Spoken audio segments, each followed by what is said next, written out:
আসসালামু আলাইকুম, স্বাগত সবাইকে Labani kitchen cooking and gardening এ। আশা করি আপনারা সবাই ভালো আছেন।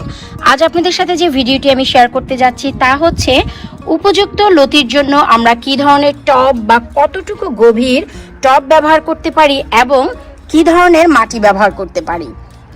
আমি গত পর্বে একটি ভিডিও আপনাদের সাথে শেয়ার করেছি যেখানে দেখিয়েছিলাম যে আমার বুনো কচু থেকে লতি খাবো এবং সেই কচুগুলো এবার আমি মেন মাটিতে দেব না, দেব হচ্ছে টবে।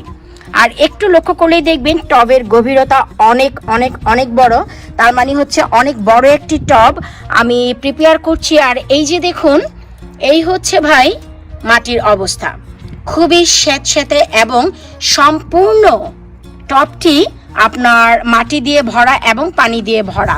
একটি মজার বিষয় হচ্ছে এই যে দেখতে পাচ্ছেন, এ কিন্তু ভাই পানি নয়, আইস। আশা করি শব্দটি শুনেই বুঝতে পারছেন। আমি একটু দেখাচ্ছি, কারণ আমাদের এখানে অনেক বেশি ঠান্ডা যাচ্ছে, তাই এই যে সম্পূর্ণ পানিগুলো বরফ হয়ে গেছে।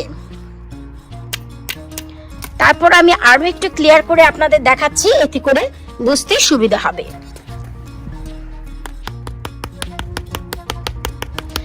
তো যাই হোক, হয়তো বা 2 থেকে 3 দিন পর এই বরফগুলি আবার গলে যাবে এবং সম্পূর্ণ পানি হয়ে যাবে। এটি আমি কিভাবে করেছি, আসলে এই যে টবটি আছে, এই টবটি আমি কোনো ফুটো করিনি, নিচ দিয়ে শুধু মাটি দিয়ে এখানে রেখে দিয়েছি। যত বৃষ্টি হয়েছে এবং আমি পানি দিয়ে সম্পূর্ণ টবটি ভরে রেখেছি, যেন মাটি একেবারেই স্যাঁতস্যাঁতা হয়ে যায়। এই ধরনের স্যাঁতস্যাঁতা মাটিতে কচুর লতি এবং কচু খুবই ভালো ফলন হয়। তবে হ্যাঁ, এখন প্রশ্ন হচ্ছে যখন আমি কচু গাছগুলি লাগাবো আর তখন যদি অনর্গল 1 সপ্তাহ 2 সপ্তাহ বৃষ্টি হয়, তখন তো এই মাটিগুলো এই যে টব ওভার করে পড়ে যাবে। তো তার জন্য আমার কি প্ল্যান আমি আপনাদের বলছি। যখনই দেখব যে সময় হয়ে গেছে বাইরে দেওয়ার, তখন আমি কচুগুলো বাইরে দিয়ে দিব। এবং যখন দেখব যে বৃষ্টি হচ্ছে অনেক বেশি এবং মাটিগুলো ওভার হয়ে পড়ে যাচ্ছে, তার আগে আমি যে কাজটি করব তা হচ্ছে আমি টবের ঠিক এই জায়গায় একটি হোল করে দিব। আর এই যে টবটি খুবই হেভি প্লাস্টিক, তাই আমাকে এখানে ড্রিল ব্যবহার করতে হবে। ড্রিল ব্যবহার করে আমি এখানে হোল করে দিব। এতে করে দেখা যায় যে এখান দিয়ে পানি পড়ে যাবে এবং নিচের ভাগে পানি একেবারেই থেকে যাবে অলওয়েজের জন্য। যত বৃষ্টি হোক এই পর্যন্ত পানি থাকবে এবং বাকিগুলো পড়ে যাবে।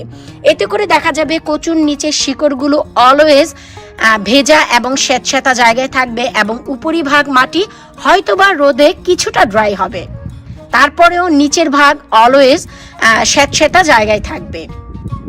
আমরা বেসিক্যালি জানি কচু এইসব হয় দুধ কচু, পানি কচু পানিতে, অথবা বাংলাদেশে যেখানে কলের ব্যবস্থা আছে বা খুবই স্যাঁতস্যাঁতা জায়গায় এসির পানি আসে এবং পুকুরের পাশে, নদী নালার পাশে কচু গাছ হয়। তো সেই জন্য আমার এই ব্যবস্থা আমি গত পর্বে বলেছিলাম যে আপনাদের সাথে শেয়ার করব। ভাবলাম যে না, আপনাদের সাথে একটু শেয়ার করে নেই, যদি আপনাদেরও ইচ্ছে হয় লতি খাওয়ার মেন গার্ডেনে না দিয়ে, হয়তো বা আপনারাও চাচ্ছেন বড় কোনো টবে দিতে, তো আপনারাও ঠিক এই কাজ করতে পারেন। টবে মাটি দিয়ে শুধু পানি দিয়ে ভিজিয়ে রাখুন, মাটিটি অনেক ময়েস্ট এবং স্যাঁতস্যাঁতা হবে। আর যখন গাছ লাগিয়ে ফেলবেন তখন একেবারেই নিচে হাফ ফিট উপরে আপনারা একটি ফুটো করে রাখবেন। এতে করে নিচে অলওয়েজ পানি থাকবে এবং উপরটি অলওয়েজ ময়েস্ট থাকবে। আশা করব আজকে আমার এই আইডিয়া আপনাদের ভালো লাগবে। যদি ভালো লাগে অবশ্যই আপনারা অ্যাপ্লাই করতে পারেন। যারা অনেক বেশি কচু বা লতি খেতে চাচ্ছেন, তারা এর থেকেও বড় টবের ব্যবস্থা করতে পারেন। সেটা হতে পারে স্কোয়ার বা প্লান্টার, যে কোনো জায়গায় আপনারা করতে পারবেন। আইডিয়াটি কেমন লাগলো ভিডিওর নিচে কমেন্ট করে জানাবেন। বিদায় নিচ্ছে আজকের মতো, পরবর্তী ভিডিও দেখার আমন্ত্রণ রইল। আল্লাহ হাফেজ।